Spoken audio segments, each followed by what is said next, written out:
Hello, you. Last week we went deep into sleeper agents, 95 plus songs on the Open to Join playlist. We're adding songs regularly and invite you to add some too. Click the playlist image at the bottom of the newsletter to join. This week we're staying technical, but it's a different kind of technical, not milliseconds this time. Decibels. What in the LUFA? Songs Brew editorial crushed between 95 and 2010, although there are a couple of raw recordings before that which are perfect examples. Some records have a flatness so dirty and stubborn that turning down the volume doesn't even help. It's loud and flat at any volume. You don't find it in a lot of old tracks, and even less so in newer ones. When this happens, you are in the middle of a loudness war, and it ruined more than a few records. And it doesn't matter what you do with the volume control, it pulls your ears places they just aren't meant to go. We're in the headroom. What is headroom then? Think of the headroom like the space between the top of your head and the ceiling. It's that gap between the loudest point of a track and the point where it starts to clip and distort. When there is enough space, the loud parts actually feel and sound loud, but without room, there is nowhere to move. It would be like the top of your head touching the ceiling, then going on your tiptoes. You'll need to tip your head to fit. There is nowhere to go. If there is no headroom, everything is at the same volume, so the sound wave will look solid rather than the beautiful ups and downs we see on a standard one. Our brains love contrast. We love highs and lows. We're less good at processing solid walls of sound. It becomes painful and tiresome. Why did that happen then? Something that vinyl was incredible at was having limits. Loudness on a vinyl is dictated by the grooves. Go and check the groove spacing on a couple of records. Wider groove spacing is for a club cut, intentionally loud, and you'll see less audio per side too. You know what doesn't have that issue? CDs. So, like with any technology, the challenge became to see how far engineers could master it. The louder the better. Not for our ears, but they don't matter. For that span of time, when CDs were the medium of choice, there were more flat tracks than ever. A race to the ceiling began. The problem is you lose a lot of the detailing, the stuff that makes music good. Here is what that looks like. As you might expect, one is flat with very little space, and the other has actual waves.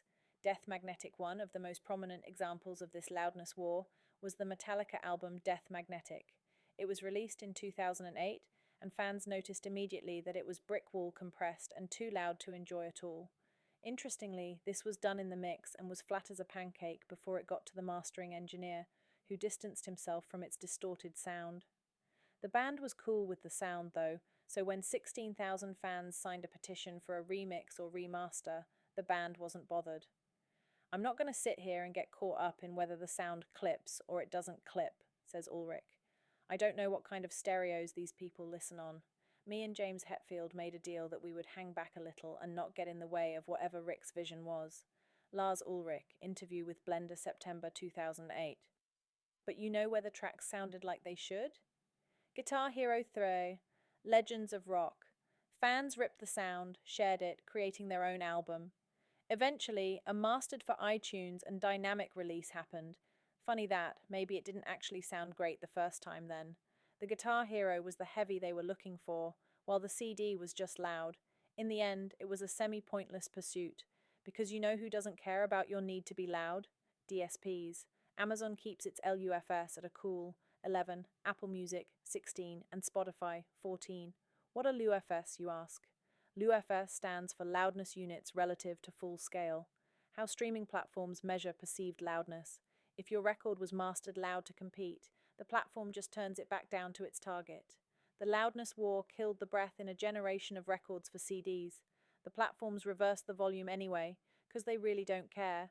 Even an EQ can't save you most of the time. You lost the dynamic range for nothing, and while many bands jumped on the loud train to Distortionville, a couple opted out completely, and instead made use of this new dynamic opportunity. Radiohead's OK Computer, which avoided loud mastering, was released in 1997. Kid A in 2000 followed suit. Wilco, Yankee Hotel Foxtrot, Huge Headroom, Portishead, 3rd, 2008, the same year as Death Magnetic, full contrast. For more genre fitting, Slipknot, Iowa, 2001, the album that got Greg Fidelman the Death Magnetic job, probably because it sounds enormous and has headroom. Mastodon's Crack the Sky, 2009, is often used as the counterexample.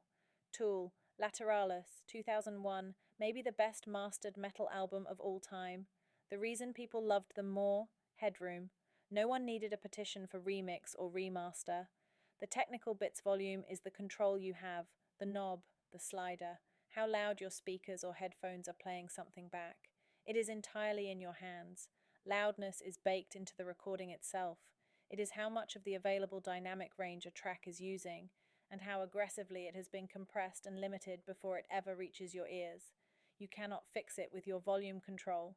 Turn a crushed record up, and it gets louder. It does not get better, unfortunately. Headroom, the space between the loudest peak and the clipping point. A well-mastered record keeps 3 to 6 dB before final limiting. That gap is what allows transients to exist. Transients, the initial spike of a sound, the crack of a snare, the pluck of a string. Your brain reads the transient first, before the sustained note arrives. Crush the headroom, and you crush the transients. The snare stops sounding like a snare. LUFS, loudness units relative to full scale. How platforms measure perceived loudness. Spotify at 14, Apple Music at 16, Amazon at 11. Master loud to compete, the platform turns you back down. Master with dynamic range, the platform turns you up slightly. Either way, the volume evens out. The dynamic range does not come back. Dynamic range, the difference between the quietest and loudest parts. Most music before 1990 has 12-18 dB of it. Most music from the peak of the loudness war has 2 to 6 dB. Your ears can tell. That is why older records feel different. And when it is just right, and the record hits that big splash of loud, see you next Thursday.